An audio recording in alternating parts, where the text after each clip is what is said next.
오늘 본문은 세례 요한의 출생을 예고하는 장면입니다. 세례 요한은 한마디로 예수님을 가리키는 손가락이다. 제가 만든 표현인데요. 저는 이 세례 요한에 대해서 묵상할 때마다 세례 요한은 예수님을 가리키는 손가락 같은 존재다. 그런 생각을 합니다. 여러분, 우리가 뭔가를 가릴 때 손가락을 사용하지 않습니까?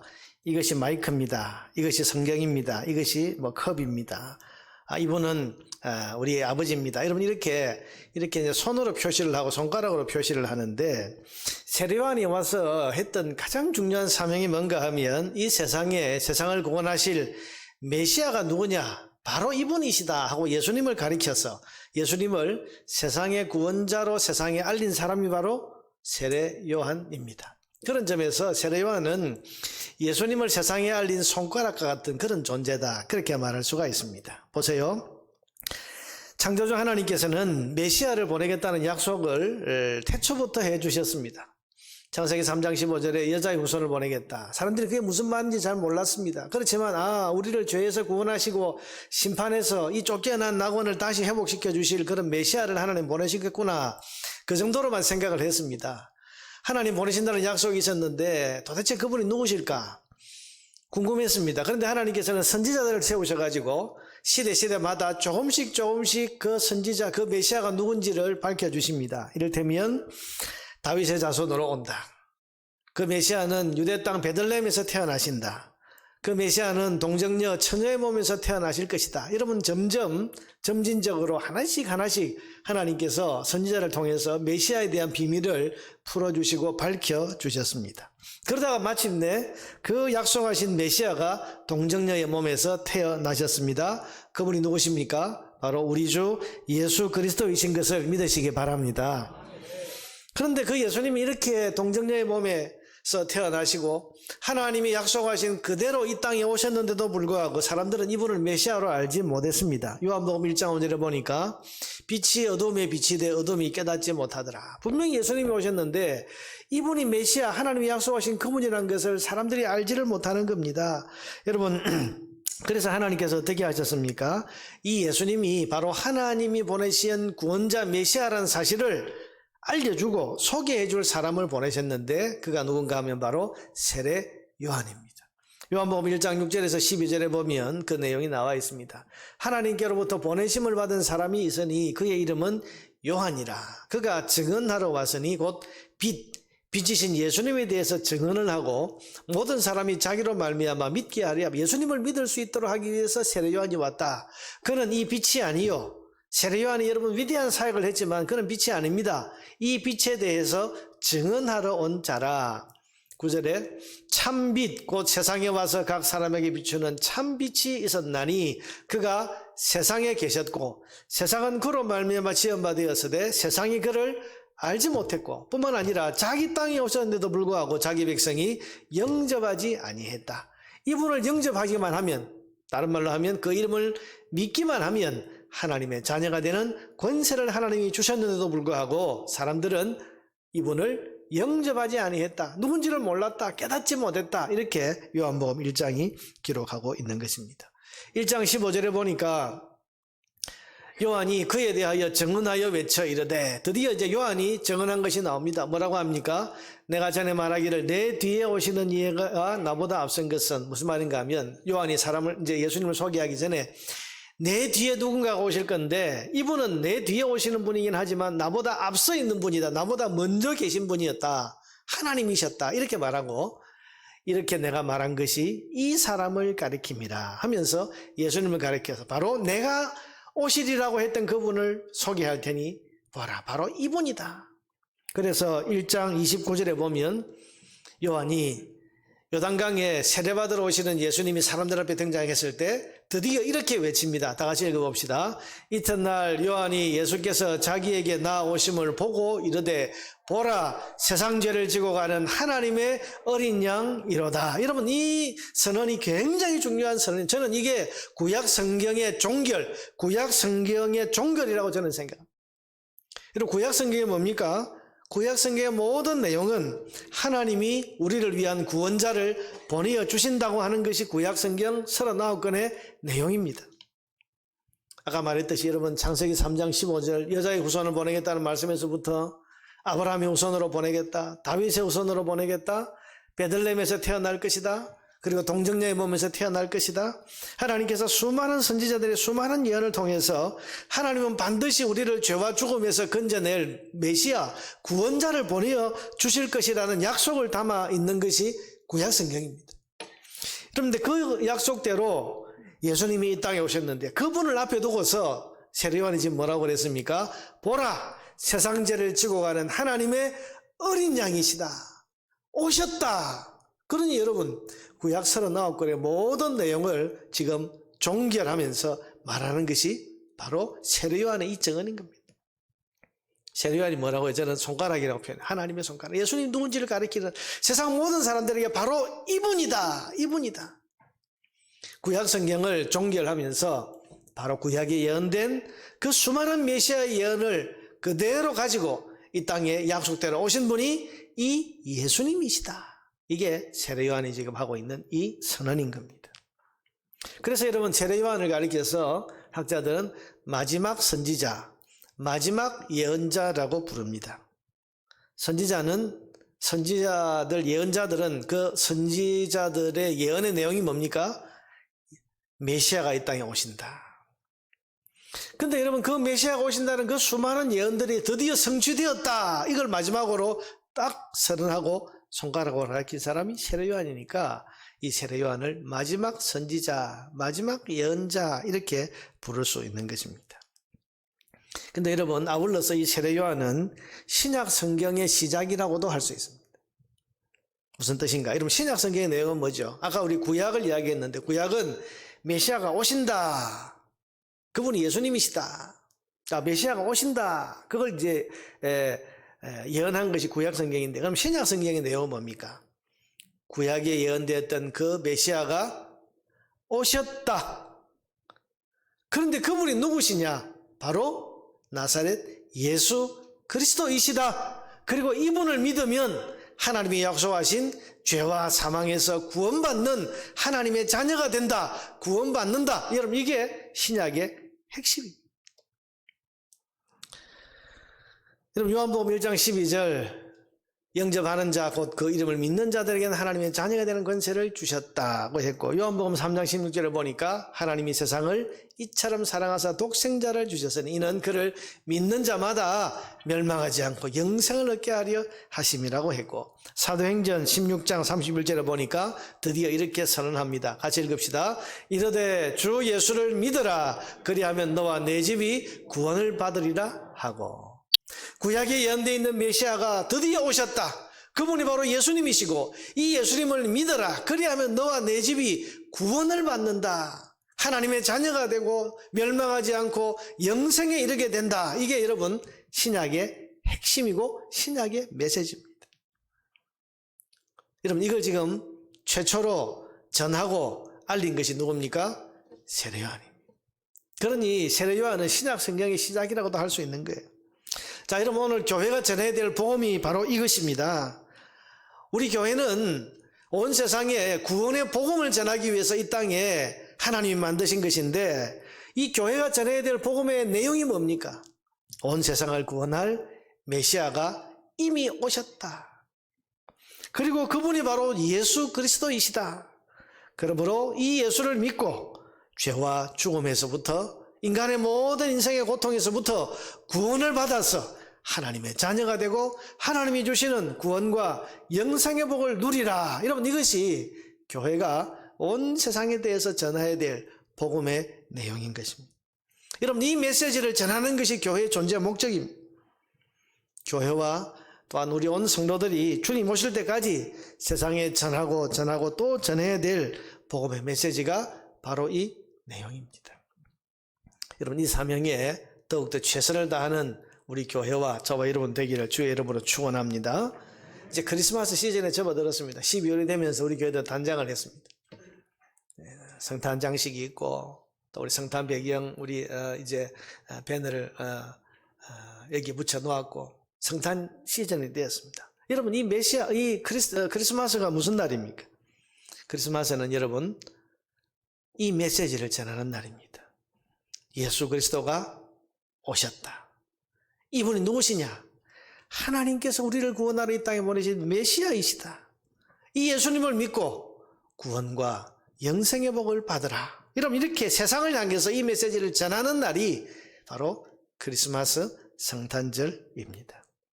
교회는, 그리고 또 우리는 변질된 세상의 이런 이상한 이 성탄절의 문화에 휩쓸리지 말고 크리스마스의 본질, 도대체 왜 우리가 2000년 전에 태어난 그 예수라는 그분의 이 탄생을 축하하고 기뻐하고 감사해야 되고 왜 이렇게 기념해야 되느냐를 우리는 놓치지 말아야 돼. 그럼 우리가 이 크리스마스를 지키고 이 성탄절기를 이렇게 기뻐하면서 이 날을 우리가 온 세상에 선포하는 이유가 뭡니까? 여러분, 지금 우리 창원시청에도 가보면 시청 앞 그 광장에 성탄 트리가 돼 있고 곳곳에 여러분 성탄을 알리는 그런 표식들이 있는데요. 우리 교회도 이제 뭐 종탑에 위에 이제 장식을 해놓았습니다만, 이렇게 해서 사람들이 지금의 성탄절이라는 것을 알리는 이유가 뭔가 하면 이 성탄절에 오신 예수님, 그분이 바로 메시아시고 이분을 믿을 때 우리가 구원과 영생의 복을 얻는다는 것을 사람들에게 더욱더 더 크게 외치기 위해서 우리가 이 성탄절을 지키는 것입니다. 여러분, 이날의 핵심 메시지를 온 세상에 전하고 알리는 세례 요한과 같은 역할과 사명을 감당해야 됩니다. 이것이 크리스마스를 크리스마스답게 지키는 일입니다. 오늘 강단에 우리가 지금 세상의 빛과 소망으로 오신 예수 그리스도하고 요한복음 1장 9절을 적어놨는데 우리 위에서부터 같이 한번 읽어보겠습니다. 시작. 세상의 빛과 소망으로 오신 예수 그리스도 참빛 곧 세상에 와서 각 사람에게 비추는 빛이 있었나니. 아멘. 이 메시지를 전하는 것이 성탄절이란 말이에요. 이 메시지를 굳게 붙들고 지금도 죄와 죽음의 그늘에서 인생의 고통 가운데서 살 길을 찾지 못해서 헤매는 사람들에게 이 생명구원의 메시지를 전하는 것이 교회고, 교회가 전하 이 성탄절에 특별히 전해야 될 말씀인 것입니다. 그런데 여러분, 교회는 2000년 동안 이 성탄절 메시지를 전해왔습니다. 아까 우리 장로님 기도하신 것처럼 지금도 이 어려운 때에 코로나 상황에서도 선교사들이 나가서 복음을 전하고 있고, 해외뿐 아니라 국내의 농촌에도 또 신도시 지역에도 또 개척교회에서 여러분 포기하지 않고 계속해서 복음을 전하고 있습니다. 그런데 이 메시지가 영향력 있게 지금 들리는 것 같지를 않습니다.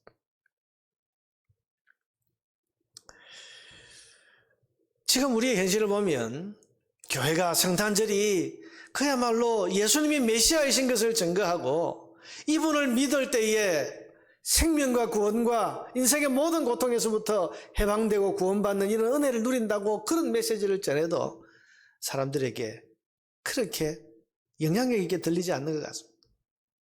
왜 그럴까? 왜 그런 것일까? 사랑하는 여러분, 여기에는 여러 가지 이유가 있겠습니다만은 분명한 것은 이 시대에 우리가 시대에 대한 영향력을 잃어버렸기 때문이라고 생각합니다.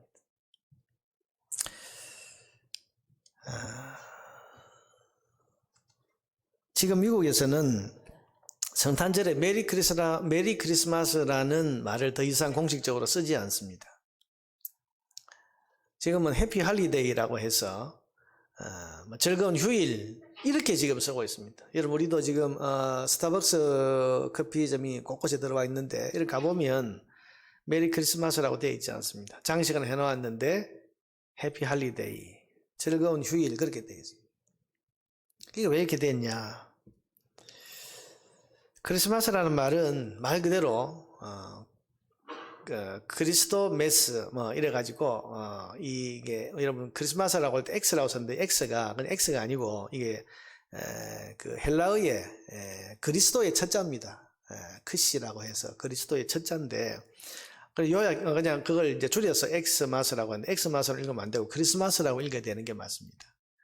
이게 그리스도 데이라는 말이죠. 예수님이 탄생하신 날이다. 그런데 여러분, 나는 예수 탄생 축하하기 싫다. 나는 이슬람을 믿고 나는 불교를 믿기 때문에 그런 말 쓰지 마라. 그런 말 듣기 싫다. 그런 말을 쓰는 것은 우리에게는 차별이다. 우리를 혐오하는 거다. 여러분, 이런 이유가 되면서 결국은 미국이라는 사회에서 메리 크리스마스라는 말을 쓰지 못하게 해버렸습니다. 어제 뉴스를 보니까 유럽에서도 이제 메리 크리스마스라는 이 말을 쓰지 않고 해피 할리데이라는 말로 쓰도록 법으로 정하려고 하다가 교황청을 비롯해서 반대 여론이 워낙 높으니까 이제 일단 철회를 했다. 그런 뉴스를 어제 보았습니다만은, 여러분 지금은 교회가 전하는 복음을 사람들이 듣지 않으려고 하고 전하지 못하게 하려고 하는 경향이 강해지고 있습니다.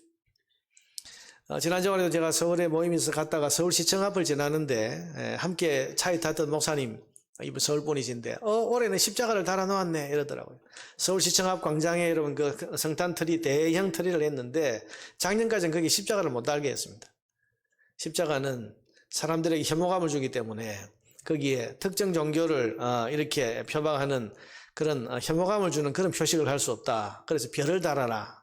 작년까지 별이 달려있어서 올해 십자가를 달아놨다 하더라고요. 그래서 신기하다는 눈으로, 여러분 크리스마스에 십자가가 달려있는 것이 이게 신기한 일입니까? 근데 지금 신기하게 되어버렸어요.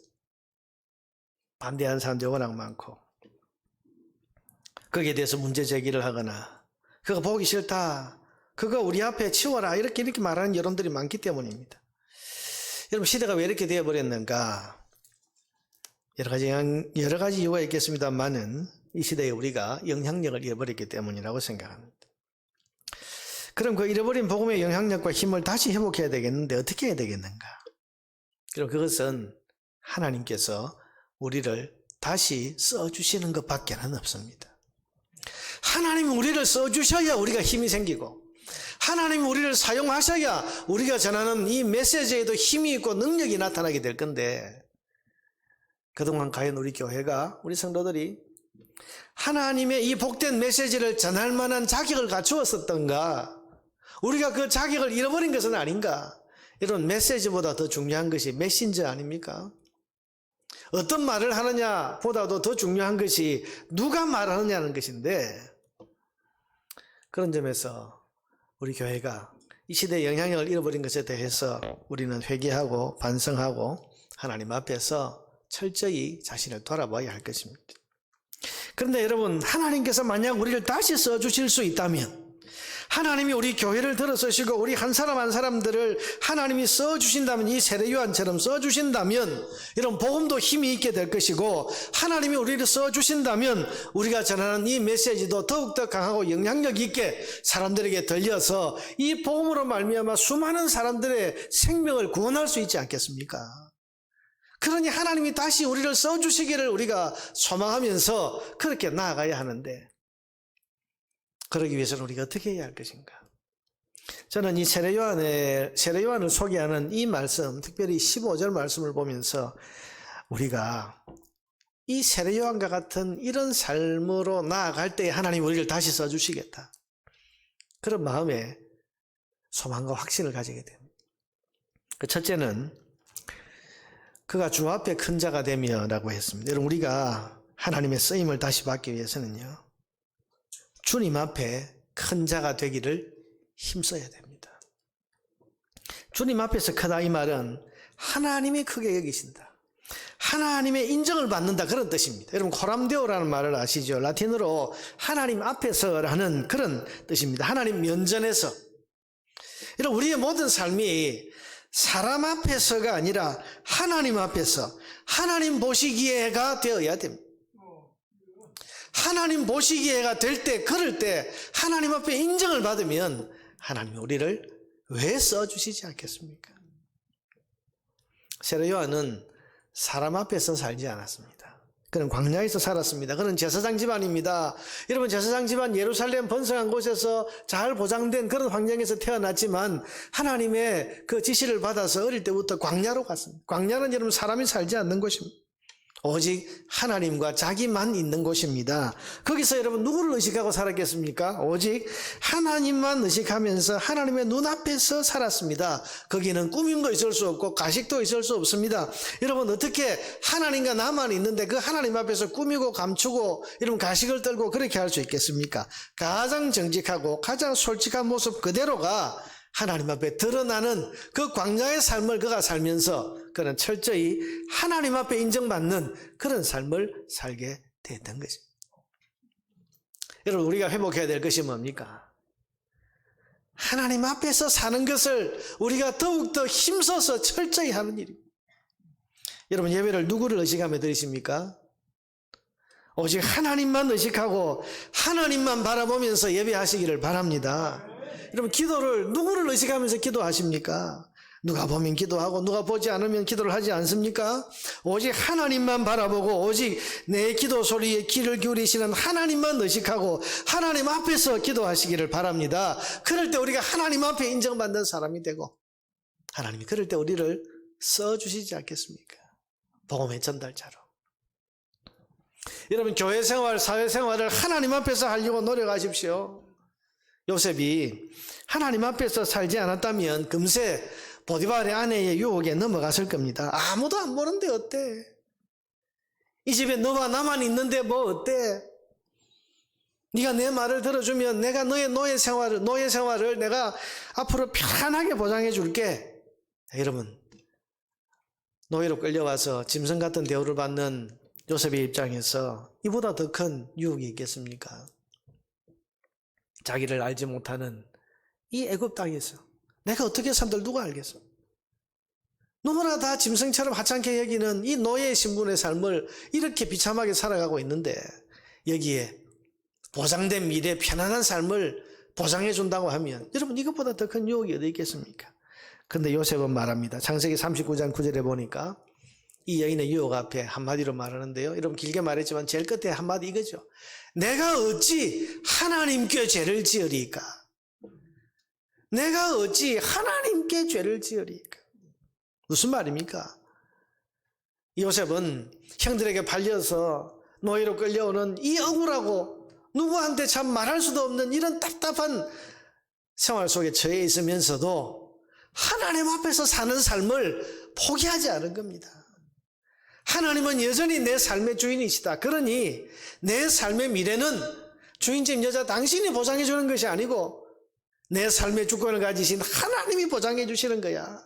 나는 그러니 그 주권을 가지신 하나님 앞에서 이 죄를 지을 수가 없다. 여러분, 그렇게 지금 선언하고 있는 거 아닙니까? 그는 하나님의 주권을 믿었습니다. 내 삶은 주인집 여자 당신이 정해주는 게 아니고 내 삶의 주인이신 하나님이 보장해 주시는 겁니다. 당신이 나를 아무리 편안하게 해주고 싶어도 하나님이 허락하지 않으시면 내 삶은 편안할 수가 없고, 당신이 내 삶을 아무리 힘들게 하고 꼬아놓아도 내 삶의 주인이신 하나님이 허락하시면 내 삶은 평탄하고 형통하고 합력해서 반드시 선을 이루게 될 것입니다. 그는 그렇게 믿었던 것입니다. 그럼 그렇게 그는 자기 삶의 주권을 가지고 계신 하나님 앞에서 그 하나님의 인정을 받기 위해서 그 하나님 앞에 큰 자로 서기 위해서 살았습니다. 여러분, 이것이 요셉을 하나님이 쓰신 이유입니다. 사랑하는 여러분, 고람되어 하나님 앞에서 살기를 힘쓰시기를 바랍니다. 누가 뭐라고 해도, 어떤 환경, 어떤 어려움이 있다고 해도 내 삶의 주권이 하나님의 손에 있다는 것을 믿고 그 하나님 앞에서 인정받고 그 하나님 앞에서 큰 자가 되려고 하십시오. 그럴 때 하나님께서 그런 저와 여러분을 기쁘게 써주실 것입니다. 복음의 영향력은 거기서 나오게 되는 겁니다. 두 번째로 세례요한의 삶을 보면 포도주와 독주를 마시지 아니하며입니다. 자, 여러분, 술을 마시고 특히 독한 술을 사람들이 마시는 것은 사람들의 인생을 즐기는 방식이라고 생각을 합니다. 술이 있어야 인생이 즐겁다. 여러분, 우리나라에 술집이 얼마나 많습니까? 우리 이 지역 불정거리만 내려가 봐도 여러분, 술집의 숫자를 아마 헤아리기 어려울 만큼 많이 있습니다. 왜 사람들이 이렇게 술을 즐기는가? 그 이유를 물어보면 취하고 싶기 때문이라고 합니다. 왜 취하고 싶습니까? 라고 물어보면 그래야 잊어버리기 때문이라는 것입니다. 삶의 고통도, 힘든 삶도, 복잡하고 골치 아픈 문제들도 다 잊어버릴 수 있다. 그래서 술을 마시고 술에 취하고 싶다. 여러분, 사람들이 술을 마시면 고통이 끝나는 것 같고 문제가 해결되고 즐거워지는 것 같지만 사실은 진짜 해결되고 진짜 즐거워서 즐거워지는 것이 아닙니다. 사실은 잊어버리고 마비되는 것입니다. 알코올이 들어가면 우리의 여러분 이 신경경이 마비가 되죠. 그건 잊어버리는 거예요. 그게 즐거운 것이라고, 그게 해결됐다고 생각하는 착각 속에서 사람을 속이는 것입니다. 여러분 성경에 보면 술은 사람을 속이는 것이라고 했는데 사람을 그렇게 속이는 것입니다. 잠깐 있게 해주고 잠깐 마비되는 그 맛에 유혹이 되어서 사람들은 알코올에 의지하게 되는 것입니다. 저는 이것이 세상이 고통을 대하는 방식이라고 생각합니다. 그럴 수밖에 없습니다. 대안이 없으니까. 누가 인생의 고통을 해결해 줄 수 있겠습니까? 누가 죽음의 문제를 해결해 줄 수 있으며 누가 죄악으로 인한 심판의 고통을 해결해 줄 수 있겠습니까? 아무리 봐도 대안이 없으니 술에 취해서라도 잊어버리고 싶은 겁니다. 그러나 여러분, 우리는 우리 삶의 모든 문제를 해결하시는 분이 우리 주 예수 그리스도라는 사실을 믿습니다. 예수님은 우리 인생의 모든 문제, 고통의 문제, 죽음의 문제, 여러분 죄로 인한 모든 심판의 문제, 모든 문제를 십자가의 능력으로 해결하셨고 우리에게 평안의 복을 주셨습니다. 그래서 예수 그리스도 안에는 참된 기쁨이 있습니다. 예수 그리스도 안에는 참된 평안이 있고 예수 그리스도 안에는 세상이 줄 수 없는 참된 평강이 있는 것입니다. 그러므로 여러분, 성도는 인생의 고통의 문제를 들고 세상의 방식을 따라서 잊어버리고 외면하고 여러분 그렇게 해서 이 문제를 해결하는 것이 아니라 이 인생의 문제를 들고 예수님 앞으로 나아가야 됩니다. 마태복음 11장 28절에 주님이 뭐라고 하셨습니까? 수고하고 무거운 짐진 자들아 다 내게로 오라. 내가 너희를 쉬게 하리라. 아멘. 여러분 이 약속을 믿으십니까? 그렇다면 우리의 삶의 고통을 느낄 때 세상의 해결 방식을 따라서 여러분 그렇게 따라가지 말고 술 취하지 말고 모든 문제의 해답이 되시는 주 예수 그리스도께로 나아갈 수 있는 저와 여러분 되기를 바랍니다. 그렇게 우리가 주님 앞으로 한 걸음 한 걸음 가까이 나아갈 때 주께서 우리를 품어주시고 우리를 만나주시고 우리의 삶의 문제를 풀어주시면서 우리에게 은혜와 힘을 공급해 주시고 그렇게 주님 앞에 가까이 갈 때 우리가 또 주님의 쓰임을 받을 수가 있게 되는 겁니다. 세 번째는 여러분 성령의 충만함을 받는 것이라고 했습니다. 모태로부터 성령의 충만함을 받아. 여러분 에베소서 5장 18절에 보면 술 취하지 말고 성령의 충만을 받으라고 하면서 술 취하는 것은 방탕으로 이끈다고 해요. 여러분 술 취하는 것은 우리를 마비시키고 잊어버리는 뿐만 아니라 방탕으로 이끌게 되는 겁니다. 저는 뉴스를 볼 때마다 마음에 참 답답함이 있는 것이 우리나라가 술에 대한 그 생각이 너무 관대하다는 거죠. 모든 범죄의 그는 모든이라고 말하면 좀 그렇지만 대부분 범죄에 여러분 배후에는 술이 있습니다. 술김에 술을 먹다가 여러분 이게 뭐죠? 방탕으로 이끄는 것이고 죄악으로 이끄는 것입니다. 성경은 술 취하는 것은 방탕으로 이끄는 것이니 너희는 성령의 충만을 받으라고 말씀합니다. 이 말은 성령은 우리 안에서 우리를 방탕으로 이끄는 것이 아니라 거룩함으로 이끌어 가시는 겁니다. 자, 여러분 세례 요한이 모태로부터 성령의 충만함을 받았습니다. 성령이 그 안에 충만히 거하시니까 거룩한 삶을 향해서 나아가는 겁니다. 그러니 하나님이 그를 들어 쓰시는 거예요. 데살로니가전서 4장 3절에 보니까 하나님의 뜻이 우리의 거룩함이라고 했습니다. 우리가 거룩해지는 것, 거룩한 방향을 향해서 거룩함이라는 게 뭐죠? 세상의 죄악과 구별되는 것입니다. 거룩함을 향해서 계속 나아가는 것이 하나님의 뜻이라고 해서 우리가 하나님의 뜻대로 살면 하나님이 함께 하시지 않겠습니까? 우리가 하나님의 뜻대로 살면 하나님이 기뻐하시지 않겠습니까? 우리를 기뻐하시는 하나님께서 그런 우리에게 은혜와 능력으로 채우셔서 우리를 써주시지 않겠습니까? 여러분 교회의 능력은 거룩에 있습니다. 구별됨에 있습니다. 세상은 우리가 세상과 별 다를 바가 없다고 생각이 될 때 가볍게 여깁니다만은 그들과 구별되는 거룩함을 가질 때 두려워하고 칭송하게 됩니다. 초대교회의 역사를 말해줍니다. 사도행전 2장 43절에서 47절에 보니까 사람마다 두려워. 여러분 사람마다 이 예루살렘 교회를 두려워했습니다. 왜냐하면 하나님의 임재가 있으니까 사도들로 말미암아 거기서 기사와 표적이 많이 나타나니까 저기는 하나님이 임재하시고 역사하시는 곳이니까 저기는 우리와 다른 곳이야. 그러니까 두려움이 있는 거예요. 뿐만 아니라 그들의 삶도 구별되었습니다. 믿는 사람이 다 함께 있어 모든 물건을 서로 통용하고 재산과 소유를 팔아 각 사람의 필요를 따라 나누어 주고 날마다 마음을 같이해서 성전에 모이기를 힘쓰고 집에서 떡을 떼고 기쁨과 순전한 마음으로 음식을 먹고 하나님을 찬미하니 또 온 백성에게 칭송을 받으니. 여러분, 백성에게 칭송을 받는 것은요, 교회가 세상과 다르기 때문에 이기적이고 자기 욕심 차리는 세상인데, 이 예루살렘 교회 안에서는 이기적인 사람이 없고 서로가 서로를 돕고 섬기고 자기 재산을 내어서 다른 사람을 살리고, 여러분, 그렇게 하면서 하나 되어서 날마다 기쁨 가운데 가는 그 모습을 보고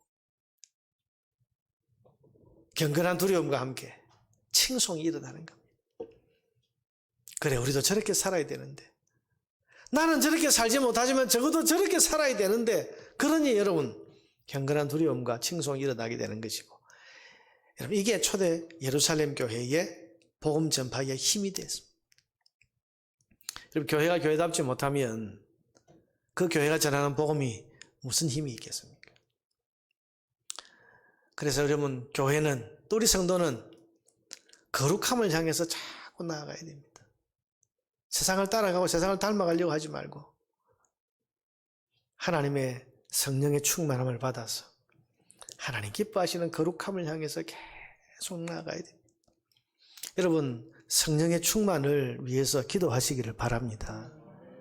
내 힘으로 살 수 없습니다.